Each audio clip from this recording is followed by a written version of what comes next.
કાકા એક લિસનર છે આપણા સૌરભ, અને સૌરભે તમને એવું પૂછ્યું છે કે મારે નવરાત્રીમાં એક પણ ગર્લફ્રેન્ડ ના બની શકી, શું કરું? એટલે એને કે આ કઈ એનો તહેવાર થોડો છે, એને કે દિવાળીમાં ધ્યાન આપ ઘરમાં. એટલે કઈ નહીં, એ તો હું કહી દઈશ, પણ આવું તમારા જમાનામાં તમે કંઈક સેટ તો કરી જ હશે ને? મારા જમાનામાં એટલે ભાઈ એજ છે ને, age that doesn't matter, your attitude matters.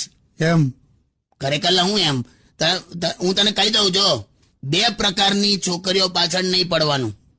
એક, જેની પાછળ હું પડ્યો છું, કેમ કે એ તને તો ક્યારેય નહીં મળે.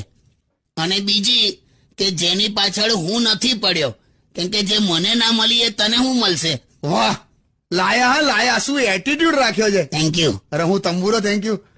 આ બધું હોવા છતાં પણ મળી તો તમને કાકી જ ને. હા યાર, એ જવા દે ને, મને તો છેતર્યો છે એને. તને કહું, મને કે મેં કે આટલી બધી એકચ્યુઅલી જાડી નથી, આ તો મધપૂડો તૂટ્યો તો ને, તો મધમાખીઓએ મને કઈડીને સુજાડી દીધી છે.